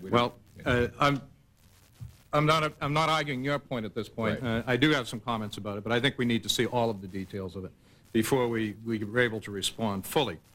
But let's assume that savings really is at the core of it, and if we follow along with that assumption. Let me share with you a quotation from Professor John Chauvin in the paper that he wrote titled Return on Investment Pensions, How America Saves. And he says in that, during the decade of the 1980s, that the growth in pension assets provided for all of national savings, all of it. He says that we are not talking about a large fraction of it or most of it, we're talking about all of it. If that's true, then one might argue that one clear way to go at it, and we heard discussion on this at lunchtime, is to be able to enhance the whole prospect of seeing, or protecting, if you will, pension plans and seeing growth in pension plans. One of the things that within the unions that we saw in 1988 through 1993 was that a negotiated union pension plans decisively outgrew non-union plans. Effectively, that is as a result of the non-union plans simply not making the contributions to those pension plans. And that was coupled further to some degree, and one that I think should be commented on, and that is that we also saw some rating of some of those non-union plans. Some were union, but there were certainly a lot of them that were non-union, where people just simply took the assets that had accrued in those plans. But nonetheless, the growth in the non-union plans didn't occur. Where we have representation, our membership essentially want to see greater contribution in those pension plans. They want to see them protected, and they want to see growth in them. And I would argue this, Senator, in the area of Social Security. Earlier, I was not here for one of the panels this morning, but I heard the Social Security system characterized as a Ponzi scheme, which in my judgment is about the most outrageous comment that I could imagine anybody offering in terms of that type of a program. But I'm concerned when we talk about the reduction of benefits. I think that we should be talking about the improvement of benefits. The reason we see people gearing themselves towards pension is because they have the Social Security base. They reasonably expect that at the time of retirement, they in fact will have an income flow. And if we begin to reduce that or eliminate it and make it less secure, then they are not going to have the same sense that they should be putting money aside for the purposes of that long-term retirement. More and more of them are going to feel that they must work beyond that age where others might ordinarily think that they're going to start cutting back on their activity. I would also add that within our membership, 80% of those people that we represent are in fact participants in pension plans versus 40% in the non-union setting. Now, let me go to this. And of course, I'd been remiss if I didn't say that, but let me go to a recent survey and study that was prepared for the Dunlop Commission. In talking with Joel Rogers, one of the authors of that study, he told me or shared with me one of the pieces of information that received virtually no publicity. We heard about how employees want to have participation in their employment and with their employers. What we didn't hear in any of the reports that surfaced were how many of them would prefer to have union membership if the environment that they existed in was a non-hostile environment and where the employer was willing to work with a representative of those employees, where over 82% of the respondents in that study, a number that nobody's heard about, said that of all the choices, they would prefer that arrangement. So what I would argue is that one of the things that we need to do is put more balance back into the system. I was very active in the legislative fight that we had on striker replacement in the Senate. I heard an awful lot of statements that were disturbing, but if anybody really truly believes in their heart that there continues to be a balance in the collective bargaining process, they're eluding themselves, because it's simply not true. And what you've seen, in my judgment, is the reason why we've seen a diminishing of real earnings in terms of that vast 85% of workers, is because we do not have effective collective bargaining. And I'm not talking for everybody. We didn't collectively bargain for all workers in this country where we were able to influence the effect on all workers. But from those that we did represent, which was a far bigger percentage than we currently represent now in private employment, those drove a better distribution of earnings from the productivity gains, by the way, and again, all of which we heard comment on this afternoon. We saw a far better distribution, a far more equitable distribution of that productivity gain with workers. And in fact, I believe it was Dick Gephardt yesterday quoted and went back to some numbers where he said from 1947 to 1973, American workers gave their companies almost 90% increase in productivity, and in return their real wages increased by nearly 99%. So we had a far more equitable distribution of the productivity gains, and we saw, if you would, during that same period of time, the national savings essentially stabilized. let me just go to one or two more points and take that luxury as well if I can, and I'll try to do this as briefly as possible. Oh, you got it. You took the risk of inviting me. In any event, let me go to the question of a consumption tax.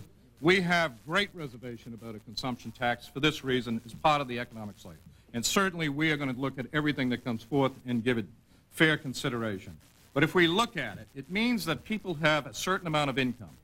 And the idea that they are going to withdraw some of that in the process of consumption means effectively that they are not going to be buying products that create profitability that spurs investment, that spurs the kind of investment that gains and contributes to productivity.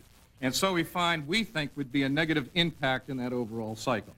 So that's where our reservations lie, and as you've mentioned and you suggested before the panel started, we certainly want to see what form that takes and give it fair consideration within that. But that is where our concern is. And I am, on the other end of this, on the Social Security question, I am one who does bring the idea that we should provide a greater tax in order to continue to fund that benefit. And that be that in 2013, or maybe somewhat before when the surplus begins to fall short and we don't have it to draw against. I think that's where it should be. And I don't think Americans want to see that Social Security base eroded or diminished. I think they're ready to come to the table and put up the money that's necessary. And as I understand it, that would take a 1% increase in both the payroll and personal taxes in order to be able to fund that, at least into the foreseeable future through the end of the century. Again, I think more deliberation needs to be done on it, but that's where I think we come. And I, for one, would say that the idea of significantly reducing Social Security benefits, I get troubled with the idea we constantly call them entitlements. Call them what they are. Social Security and Medicare. When people see that we're talking about major reductions in those kind of substantial base programs, I think they're going to rally around that. I would like to be able to be there and join with them as we do rally around it. God knows the labor movement is looking for something to jump onto these days. Thank you for the opportunity. And thank you for the opportunity. I should say nothing and let the debate continue. At the start, let me clearly say that I am in favor of higher savings for a variety of reasons that were enumerated this morning, plus the fact it is a great virtue to exercise self-discipline and to have some deferred gratification. But having said that, let me make about 8 or 9 quick points about the problems associated with that. First of all, as has already been said, there is an inevitable conflict in our economy between the proponents of higher savings and those who produce goods and services. The fact of the matter is producers and their employees want to rise in the level of spending so that they can have greater income and greater profits. So there is that tension that we all have to ask ourselves the moment we try to increase the savings rate. Number two, and uncomfortable as it may be for me to say this here today, it is far from a clear conclusion that we have always a very effective allocation of savings through the investment process. Look around over the last couple of decades. We've had real estate binges, problems in S&Ls, problems in the banking system, problems at one time in the oil and gas industry. Go to Japan, which has been really considered the great example of the savings and investment flow. What have we had in Japan in recent years? Excesses, a credit bubble, and their growth has been moderated very, very significantly. And now, I must say, the problem in Mexico is a serious problem that reflected in part problems in the real and effective allocation of credit through the market. It was an excess, and the government had to come in and try to stabilize that problem. So when we talk about the savings process and savings being inadequate, we should also find ways to improve the efficient allocation of savings through the market process. I think that should have at least equal billing to trying to raise the level of savings generally. 3, it seems to me there is a kind of a paradox that when there is the pressure to economize on investment, that often really leads to superior investment decisions. So occasionally the scarcity of savings improves the investment decisions rather than the other side of it. 4, let me say a couple of words about the budgetary deficit and savings. Cutting the budget deficit will not necessarily raise the national savings rate. Now, having said that, for one thing, reducing public expenditures may or may not increase savings. It depends on whether the private sector seeks to carry on those expenditures. So we may have a transfer from the federal government to the private sector or to the local government. Now, then the question is, will the private sector or the local government carry on that expenditure or eliminate it? If it carries on that expenditure, either of those two sectors, will they do it more efficiently than the federal government? Perhaps they will. I wouldn't argue that. But unless you eliminate that expenditure altogether that the federal government is going to cut, you're not going to increase the savings rate dramatically. And we have to face that really very clearly. The only government expenditure on the federal level that can be removed without being transferred to the private sector or to the local government is a cut in military outlays.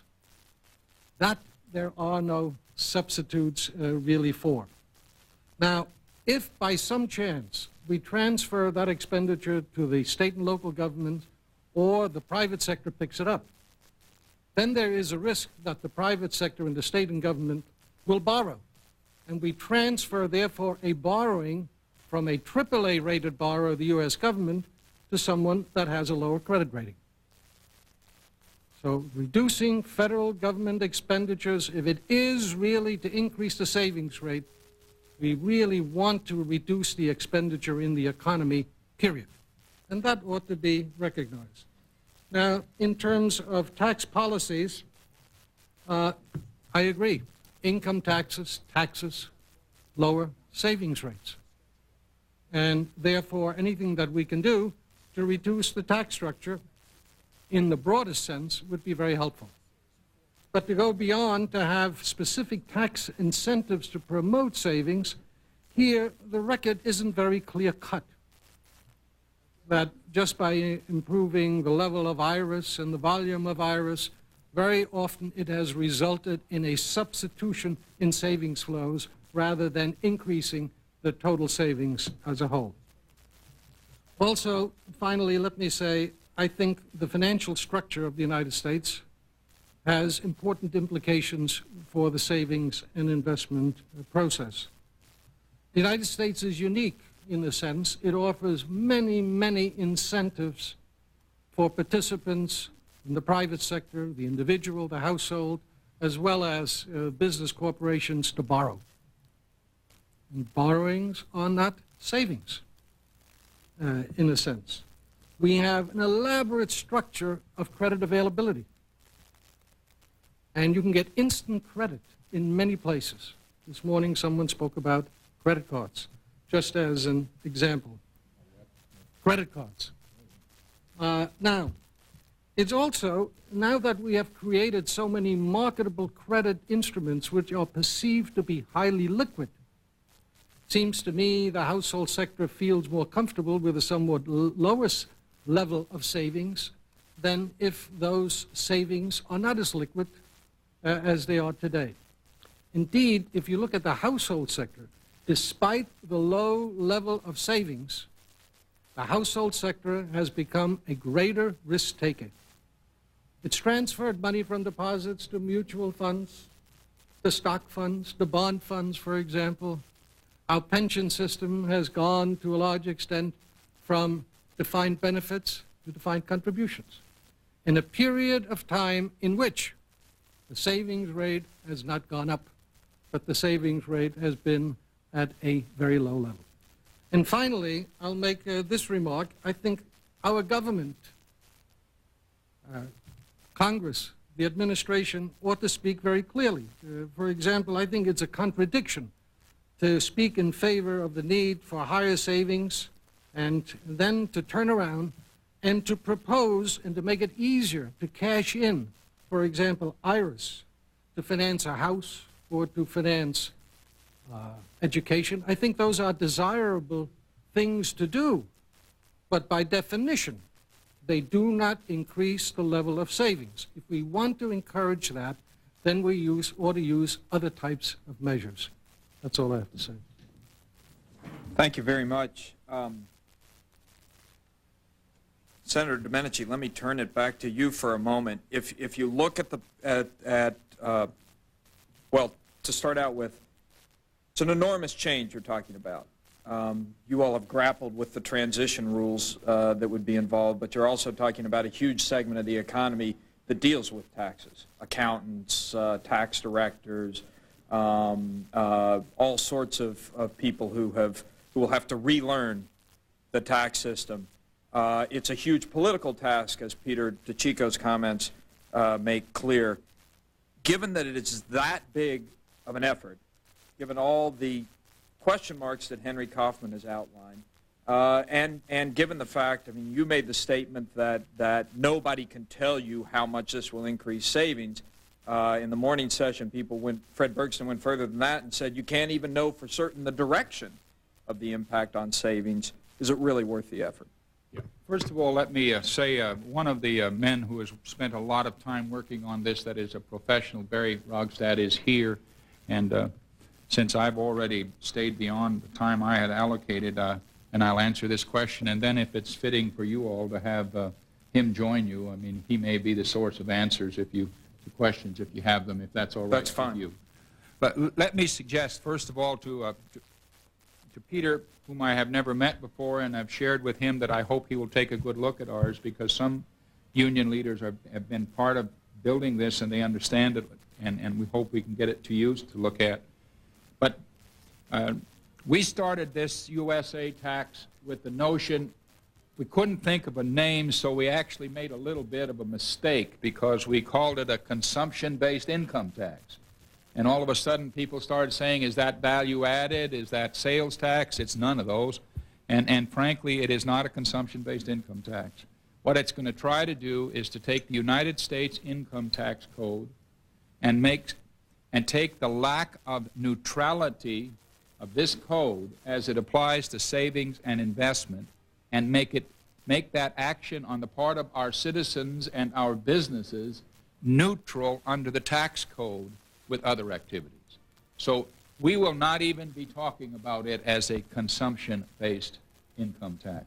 Now, Henry, in my earlier years, when you used to come and see us often, and we were involved in trying to reduce the budget deficit, clearly I recall you being very technical and helpful, but I also recall that you were very much in favor of reducing the deficit. I still am. I don't assume that today you have said anything to the contrary, although you have indicated that maybe reducing the deficit won't result necessarily in a net increase in the savings pool, depending upon other things. But I don't think anybody should assume that our good friend, Dr. Kaufman, doesn't think we ought to get this deficit down, and maybe he would allude to that shortly. The other thing that I wanted to mention is there really is a lot of merit to taking the complexity out of this code, not as it pertains to trying to make sure people pay their tax, because a lot of people think that the voluminous Internal Revenue Code is an effort to collect from people who owe. If it is one of the worst ways we ever invented, because what's happening is people are paying less under it. People are finding ways to get out of it, and we're creating a huge underground economy. So there is a big plus in making the tax for business, large and small, simpler but effective. And we think we're going to do that without any question.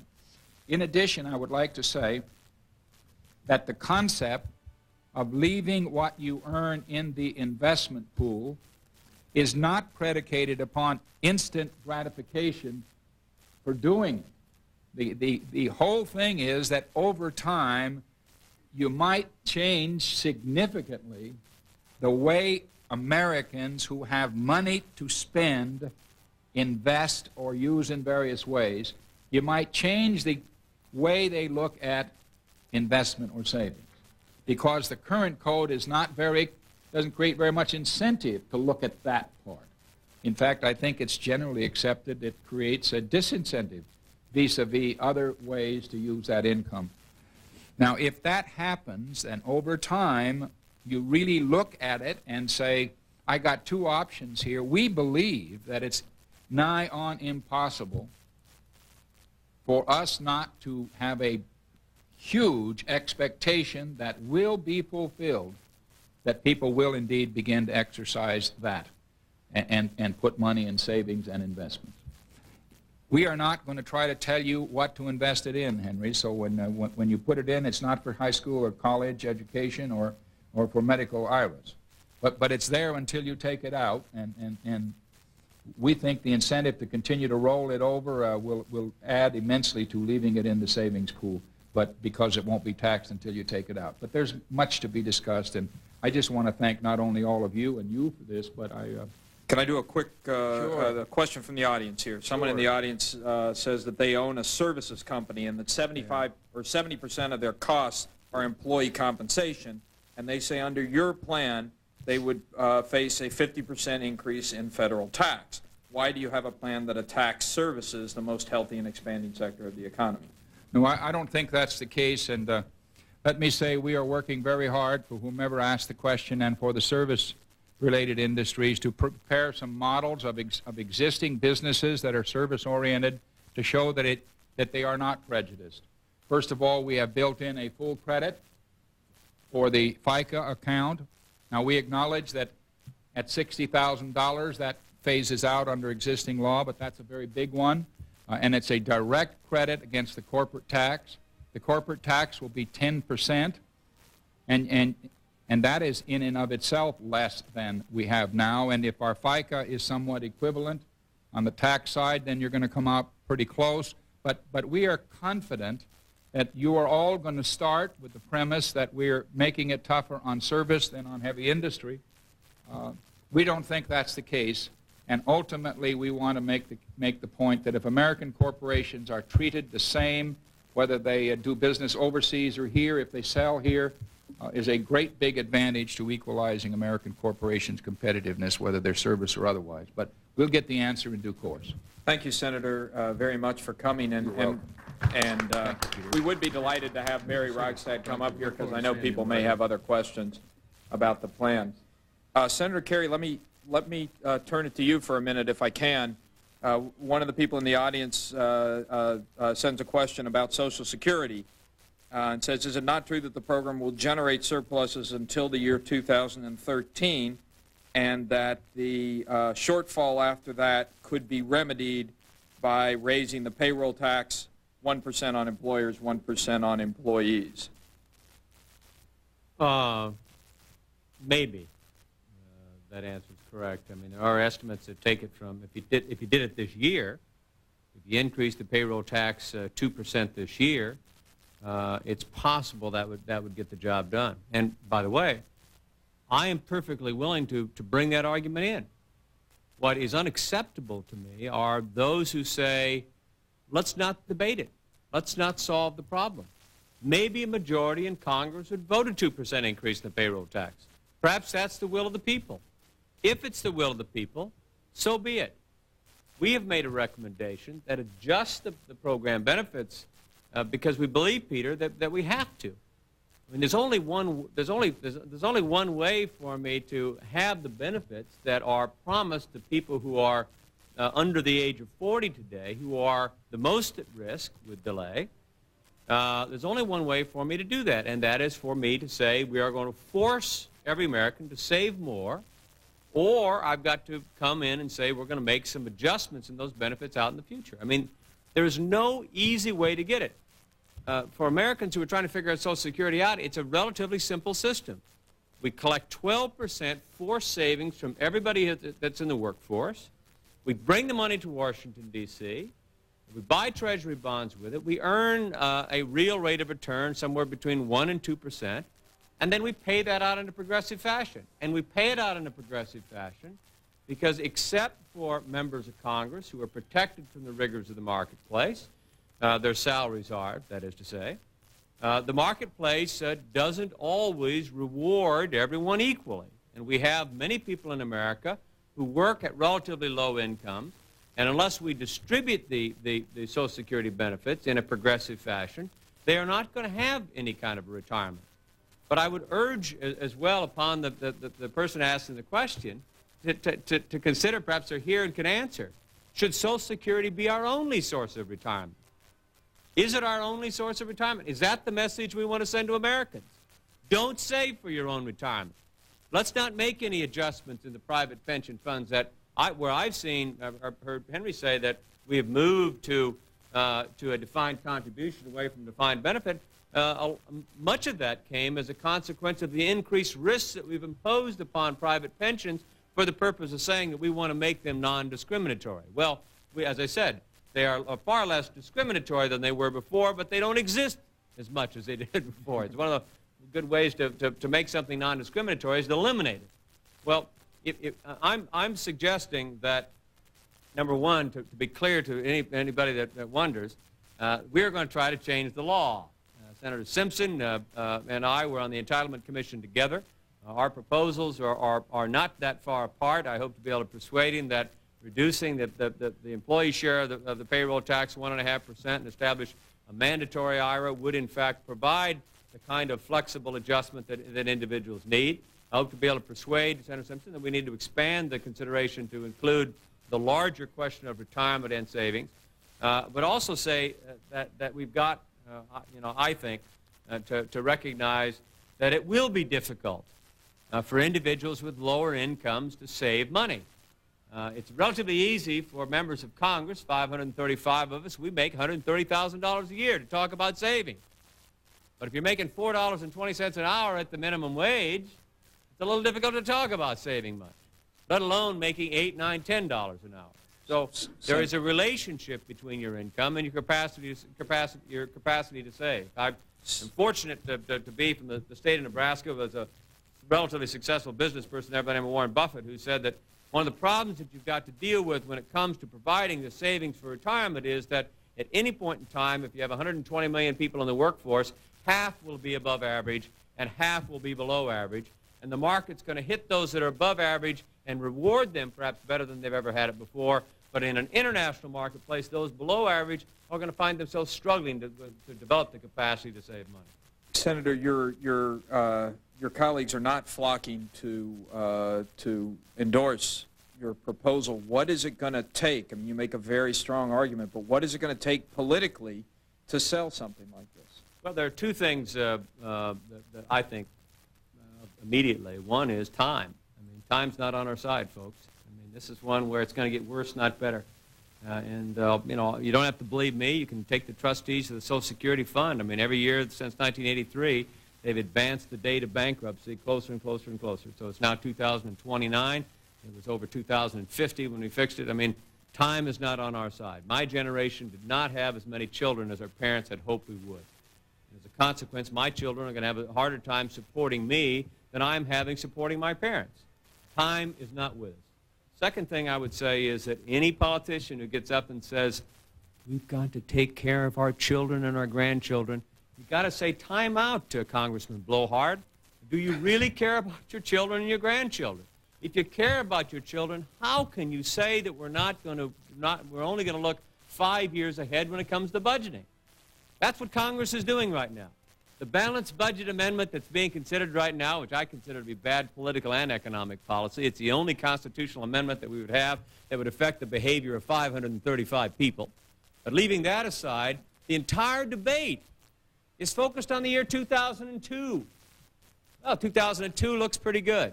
So the second thing would be call anyone who talks about their children and grandchildren but then says that we're not going to address Social Security this year, call them what they deserve to be called, whether it's the President or the Speaker of the House, call them a hypocrite.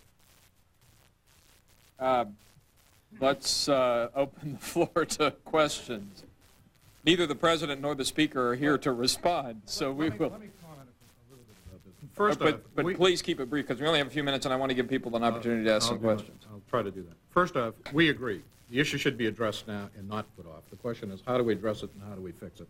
And we've both indicated where we think that ought to go.